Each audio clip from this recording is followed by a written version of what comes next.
Shubha Deepavali. Happy Diwali or Deepavali to every one of you.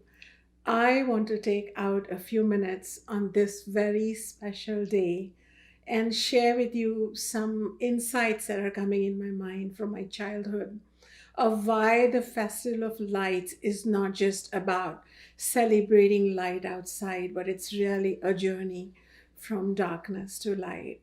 When I was a young kid, growing up under the teachings and protection and mantle of my guru, Baba Yodhyanath, we would chant all the time, Asato ma satgamaya, tamaso ma jyotirgamaya, mrityor ma amritam gamaya. What it meant was that I am willing to journey from asat, that which is only an appearance, only a mirage, to sat, which is the ultimate truth in past, present, and future. I am willing to journey from the darkness, the ignorance of my mind, to light, illumination, where I become enkindled with jnanam or knowledge, wisdom. And I am willing to journey to discover who am I beyond this mortal body. Oh, great Supreme Being, I am ready to be told and to recognize and realize within me my own immortal essence. Amrita. This mantra that I chanted really comes alive with a Diwali theme, and I wanted to share that with you. Do you want to know how? First, I'll have to tell you a story. The story is of a beautiful, magnificent, gorgeous, handsome prince of the kingdom of Ayodhya. He was going to be crowned king the next day by his father Dashratha, but situation transpired as it does in families, whether you are from a simple family or a royal family. Stuff happens. People have temperamental issues, drama, all kinds of politics can happen. And the stepmother conspired against the Prince Rama, and he found that though his dad didn't want that to happen, but there he was banished from the kingdom. He had to spend 14 years wandering in the forest, and he found that, oh, I'm not going to be the king after all. And when he was on the way to the forest, his beloved wife Sita said, I'm going to go with you. Which just shows that sometimes, even though we are moving from a comfortable place in life towards a dark, confused space in life, people who truly love us, if we are lucky to have someone like that, a soulmate, they will join us. And lo and behold, even his brother Lakshmana said, no way, I'm not going to let you go there. I'm going to be there with you. Even though you're elder to me and you've been protecting and guiding me all your life, I feel like I need to be there.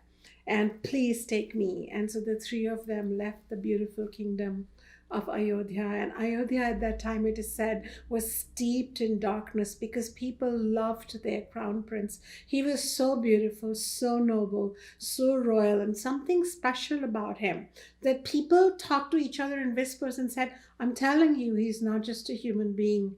He is Vishnu. He's an avatar of Vishnu. He's special. But how special he is, we will find out soon, because anybody can look and feel special in a kingdom sitting on a royal palace, on a throne. But he continued to be special even through all his misadventures in the dark forest. And his story is enshrined in the Hindu epic known as Ramayana that might have been translated in just about every language in the world. So when he was in the forest, he tried to make the best of his experience, and they built a hut with forest material there, branches and things. And one day, when Rama was away looking for fruit to bring home, his wife Sita saw a golden deer, and she wanted it. She wanted to make that deer her own deer because she had never seen a deer that was shining like pure gold. This was a complete enigma to her. And like any other person, she's like, oh, can I have that? And she wanted that deer. But unfortunately, it was not really a golden deer, and things transpired that in an effort to get that deer, somehow the deer revealed its reality. It was only an appearance. What was behind the deer was a very evil minded king known as Ravana. He was a king from the kingdom of Lanka, and he wanted Sita to be his. It's like, okay, you want the deer and I want you. You're so gorgeous, so beautiful. You look like a devi, a goddess. I want you. Of course, she said no, and so then he abducted her against her wishes and carried her away to Lanka. And because she was very firm with her boundaries and kept saying no, he had her captured in an area surrounded by more evil looking characters, some women watching over her. And while she cried and wished that she had not run after the golden deer. Well, and when Rama finds out, he misses his soulmate. He sheds tears for her, because even if you are a divine being in your human avatar, you can be vulnerable. And he and his brother set out to find Sita, and their adventures through the forest are accounted for beautifully in Ramayana, and beautiful poetry where all kinds of species help them and help point the way to how Ravana has led her. And they could put the pieces of the puzzle together, and they figured out that Sita, their beloved Sita, his wife, has been abducted. And so he wages a beautiful dharmic war to get his wife back. And in the process, Ravana realizes that this is not just some good looking prince, some youngster, from Ayodhya, that kingdom. This is an amazing divine being, because Ravana had, some kind of special powers that he could not be easily killed, but slayed he was. He was slayed. And because he was slayed by divine being, at the end he realizes what he had done, and he becomes, contrite, as well as he becomes aware that he has a higher purpose in life. So he actually does not die a mean death. He dies a beautiful death at the hands of Rama. He almost becomes liberated from his own evilness as a result.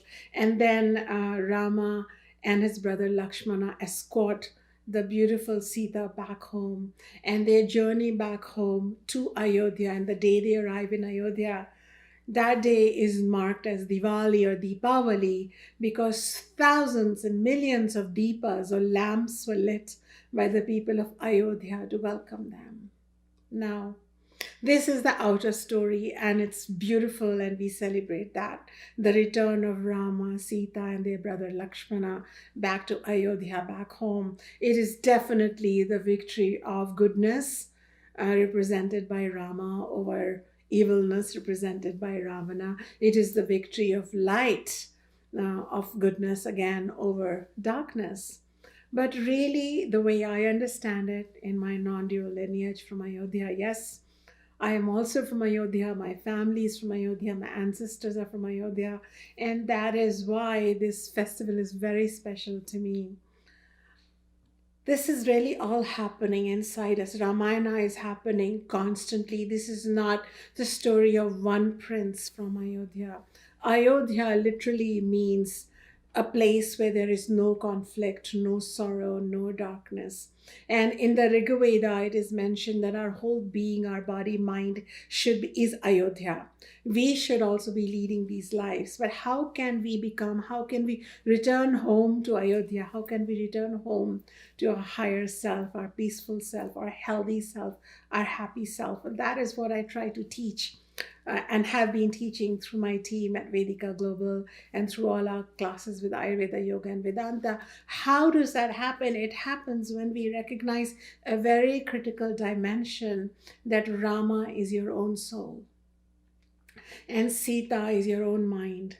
And typically your mind is your friend. Your mind, just like Sita accompanied Ram to the forest, your mind wants to accompany the soul and be with it, supporting it in its life mission and life direction.